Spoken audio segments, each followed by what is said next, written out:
Krista te khin thu te bung som ni pariat na chen nga na hetianga ril rozim mani tan chawa chak ai khor chin te tluka pathian ta na mi huat thala zawk hi an omlo atharau na tho phung hriat na nei lo an ni awangin an zia ang nei tho pui thei pathianin anei lo lalpa grep huana thok turin juda te ko masak ber an ni a chu wang ringot chuan an chapovin fel talwa a anin ngaya kum tam tak o an na tho na chuan midang ti aya lo man ro pui zok dong tlaka asiamin an hria a pathian thil ti a chuan an ma ni ang boka gentle te po in ham thatna nei ve tur an ni zia han soilan mai po a juda de chaikol tu dang eng ma zuk om lova ama zui tura Christian ako masak ber te nena juda te anga swal pairuk an nei ve lo nan volok na ape a ko shan chu chaklo le an chedonga siam thei tur chu felto ka inshiat na ani don ti a mutlang vek mishing ten an thil ti in van rama mun chang ve tlaka asiam theya rin na an nei dona mason na an nei huna lalpan aron poyang chu ti zonga suang to na an nei dona chu tiang ngai dana chuan ma ni alang lian luranga iswa chu aming chawin alangang mitam tak mason na nei te chu anin ham puaranga midang te aya chungnung zok ni in anin hria ang fakderna an ngai sang hle anga I chik na po in mun achang lian ve hle ang heng te laka azir tir te an him na tur Christian azong ani keima ni ya tlin na chuan na reng rengin mun chang su se mi fingin afin na chuang su se mi chakin achak na chuang hek su se mi hausa po in asum le pai chuang su se ke lalpa hi leyami te khongaya anchunga dik tak le fel taka rorel chin tu kani ti hriat chian na a chuan du chuan chuang jok ro se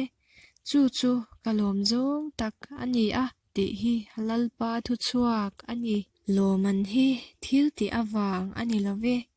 chu ti ni se mi in a chuang da ange khongai na awang vek ani jok chu ti ni se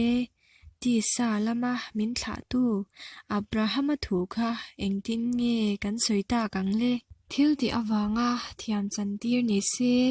Abraham khan chuan tur anei ma na ama ero chu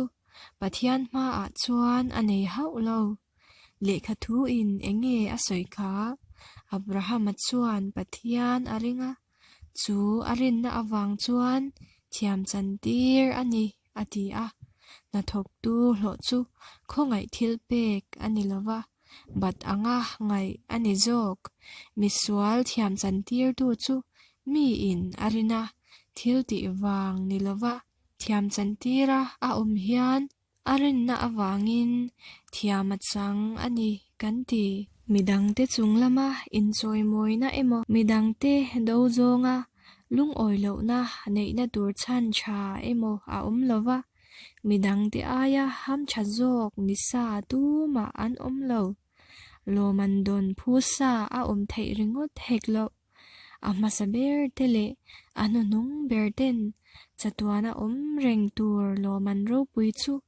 andong tlang vek tur ani a ama saber ten anu nung berte chu lim takin anlom pui tur ani midang ten lo man andon ve awanga lung ni lo chuan ama nge po khongai na awang liao liawa chandam ani athe ngel ani molang na thok tu te chung changa te khin thu hian it sik na le rin hlel na adema mangai na chu thu taka aloma it sik na awanga midang te ne na in khai khin na anei lo mangai na nei turin midang te ne na in khai khin na anei chun chu anung chang thafam kim lo le Krista nung chang du tak khai khin na ani he te khin thu hi na thok tu zong te hne na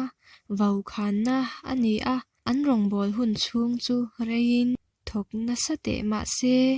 u nau te mangai na an nei lova pathian ma a anin pha niam hek lo chuan engma lo mai an ni ma ni in lal tir na a chuan sakwa a om reng lo ma ni in choi moi hi tum bera nei te chuan Krista rong bol na atana tlin na petu om chun khongai na atlak cham zia ala mu chuak nge ngei don chapo na le an om dan pa ngaya ngai that na nei chin na hi rong bol na ti sukuk tu ani fo kan tho reilam apoi mo ber lo lom takle rin om taka tho hi pathianin pomtlaka angai chu ani a kan rong bol na a kan laka phut chu in hlan pum hlum ani ti tur mol ber po chanem ngai takle ma ni in the ngil chaka tho chu masial na ne na naro pui ber tho ain pathianin angai hlu jok dai pathianin minron ena mu adu chu eng ang takin nge Krista tharau kan ngai poi mo a eng ang takin nge kan na tho in Krista anna atarlan ti hi ani kan tho tamlam ain mangai na le rin om na ne na kan tho angai hlu jok ani